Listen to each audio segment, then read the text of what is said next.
All right, good afternoon, everyone. Welcome back to This Family Life. My name is Misty, and I'm so glad you are here today. And so today is the next video in our grocery tips series. And as promised, I decided to make this one all about fall. It's not very fall-like here today. It is currently sitting at about 103 degrees when I'm filming this, and it's only getting hotter. So it doesn't feel much like fall here in Texas yet, but we're gonna get there. I promise we will get there. So this is 12 foods that I think you should stock up on for fall. And as we go through them, I'll kind of explain why I picked these particular 12. You can find a million lists online on what they recommend that you stock up. So if some of these items don't particularly work for your family, or there's something you really don't like or you have an allergy to, don't be afraid to change it out with something that you know you will utilize a lot of, or to look up some of those other lists and find some ideas that you may not be thinking of that would work out really well for your family. So number one and number two kind of go hand in hand. So for number one, I put beans, okay, because you're gonna be coming into a season where you may utilize beans in a lot of recipes. In fact, the next two things on my list are kind of gonna tie back to beans. So I won't give you my ideas for them yet, but dry beans and canned beans, now would be a good time to start stocking up on those for fall. The second is rice. Okay, so they are predicting rice shortages for this fall due to some export-import issues and other things that are going on in the world. So is that why it's on my list? No, that's not why it's on my list. So tying it back to number one, red beans and rice, okay? Staple for fall. It's a quick meal, it's an easy meal. It tastes delicious, it's very filling, and so we enjoy red beans and rice in my house. And so that would be something we would want to stock up for those fall flavors. So we don't eat a lot of those types of things in the summer because it's so hot, and beans take a while to cook. So we don't do that in the summer, but looking forward to fall, we will. Another thing we'll use beans for is I will make my own beans at home and mash them up to make my own refried beans for Mexican food, or to make bean burritos with, or tostadas, all those different types of Mexican foods that we enjoy. And so that goes back to beans as well. So beans and rice so far. Then number three, I put chili mix or spices to make chili. So we are big chili eaters in my house. We use a mix that's all prepped together, and it tells me what else I need with it. So I would just buy, typically I'll buy like 12 boxes of the chili mix to get us through fall and winter, and then make sure that I have beans on hand for it. We like kidney beans in our chili, but it depends on you. You might like red beans, you might like pinto beans, whatever kind of beans you like in your chili. You may be of the opinion that beans don't belong in chili. I'm okay with that too. So make sure you have your chili mix, and then anything that you need to add to your chili mix in order to make that. And again, that's something that can cook low and slow all day. It's delicious, it's very filling, and it's best enjoyed, and of course in the fall and winter time, right? Not in the summer. So number four, I put canned tomatoes. And the reason I put canned tomatoes, again, ties in with the chili mix. There's lots of things you can make, casseroles and things with rice and a wasp, not a wasp in your food, rice and tomatoes and beans. You can make all different sorts of casseroles with those. So having some canned tomatoes on hand is not a bad idea. Plus you can find ways to take canned tomatoes and turn them into things like pizza sauce, pasta sauce, tomato sauce, tomato paste. So it's not a bad idea to have some different canned tomato products on hand. And it also goes back to that chili mix. Also, a lot of chili mixes call for either canned tomatoes, stewed tomatoes, or some sort of tomato sauce or tomato paste. So just look for what your mix calls for and make sure you have those already on hand. Okay, so number five, this one is going to be big in my house, game day treats. So we are big football fans in our house, so we will want some things to have around that are easy to go for game day. So things to make like Rotel cheese dip. So Velveeta cheese, when it starts going on sale, that's a good time to stock up because that stuff's really expensive. Rotel for the cheese dip, chips as they start to go on sale. We also like appetizer type things, right? So that's not something that we buy a lot of, but we like to have it during football season. So quick, easy things like chicken nuggets, chicken taquitos, beef taquitos, jalapeno poppers, potato skins, all those different things that you can buy already made in the frozen section are fun for game day. Cheese sticks, we love doing, like throw that stuff in the air fryers, let it get all crispy, and then just have it. Mini tacos. I could go on forever. Pizza rolls, pizza rolls. So as those things start going on sale and you find good deals on them, stock them up. That way you'll have them for football season. If you're not a football fan, whatever you get into, whether it's movie nights with your family or a family game day where you're playing board games. So normally when we do board games, we do cookies. That's when we do like not homemade all the time. Sometimes they're homemade, sometimes they're like the pre-made circles that you just put in the oven and they make cookies, right? So pre-made dough. But whatever kind of treats for your family, make sure you have some of that stuff available going into sports season. So number 7, we went with Key baking supplies. And so that one was hard because I could tell you to stock up on flour because you might want to bake more bread, or I could tell you to stock up on sugar because we're going into a season where you might be making more desserts.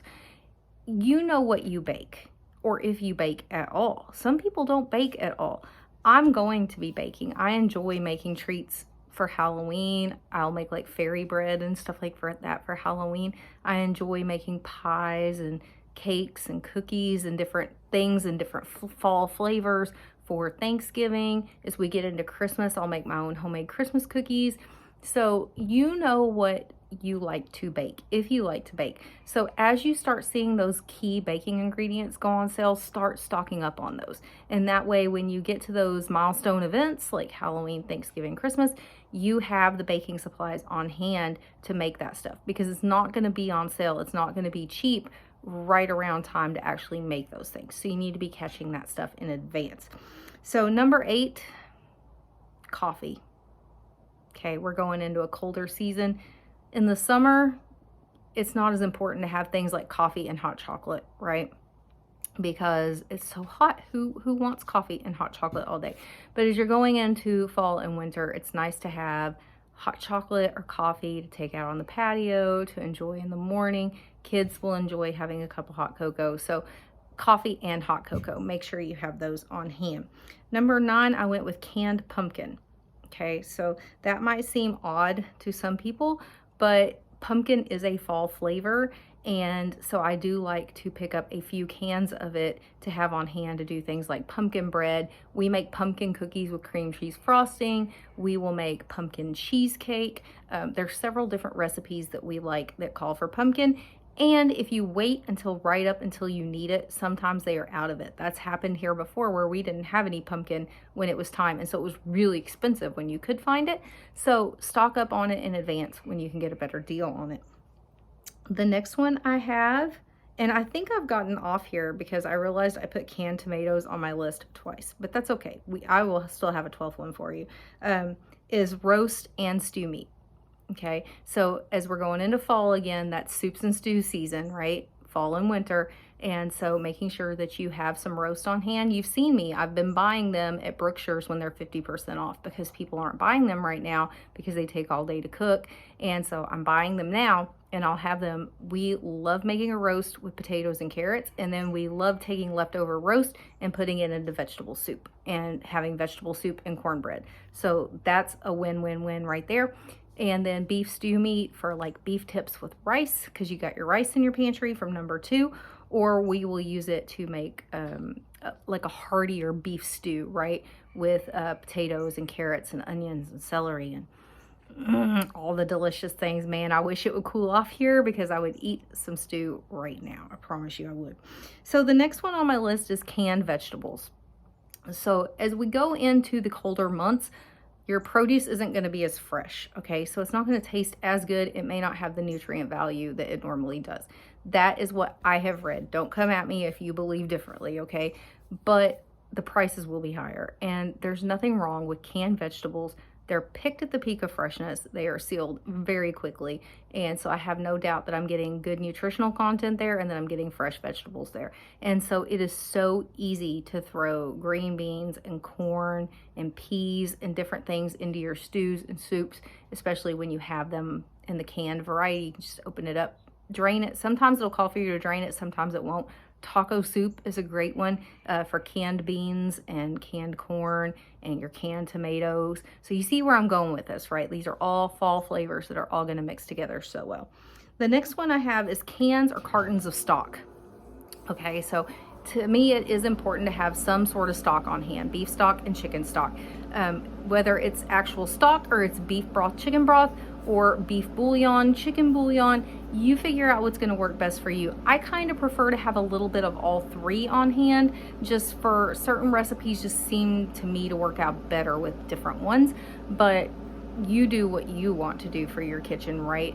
And so if all you can do is bouillon cubes, then do bouillon cubes, that's great. Or if you want to do chicken stock and beef stock, great. Just find those things as they go on sale and start stocking up on them, and then you'll have them. So you've seen that I've been stocking up on chicken broth and beef broth. And the chicken broth I use in a lot of things all the time. The beef broth is more for fall and winter. And so like when I saw it on Manager Special over the summer, 4 for $1, I was like, oh yeah, we're gonna buy that now and we're gonna have it for the fall and the winter. So that's my list, because there's my list if you want to like screenshot it or anything. I put canned tomatoes on there 2 times. I didn't mean to do that.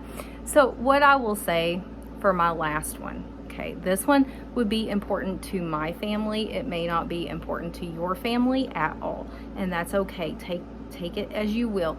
We have been through 2 winters back to back in Texas where we have lost power. And I'm not talking about losing power for like an hour. I'm talking about the first time we lost power for like 9 days.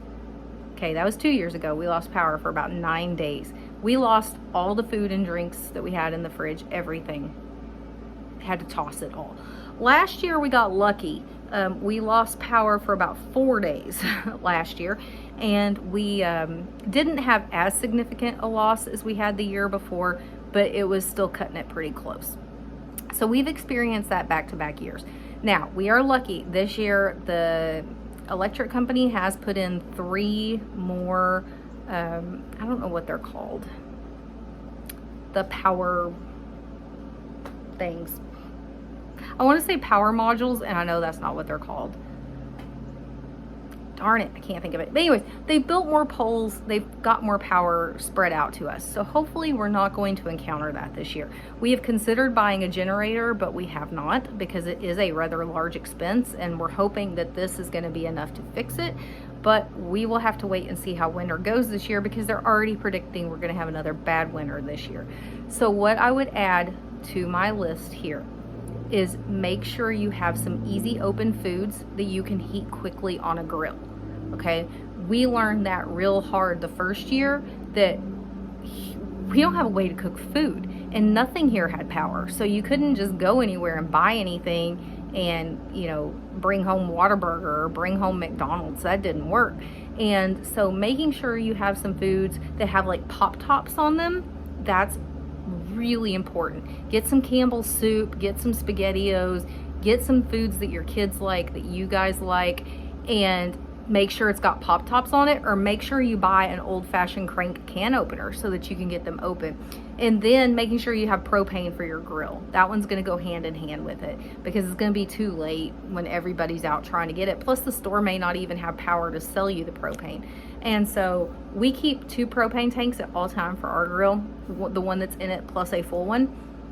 So thank goodness last time we were able to go 1 town over and at least get some groceries and come back, and my husband grilled up burgers for that night, because we ended up going to families starting the next day. It was so brutally cold. But have some foods that you can heat up on a grill. So our grill has like little side burners that you could use, and so you could put a pot of Campbell's soup there, or you could put a pot of SpaghettiOs there, and it's gonna fill you up. It's gonna make you feel better than nothing, I promise. And hot food is gonna make you feel really good when you have no power. So I hadn't even thought about that one yet when I made this list for you guys, but that would be a major one, especially in my house. And having some small treats like some candy stocked up, or put away somewhere where your kids aren't eating it, but you've got a few small treats, so that when something like that happens and they're really stressed out and they're really cold, and they're miserable, you can give them something as a little pick-me-up. I think that would have been a good thing for us to have as well.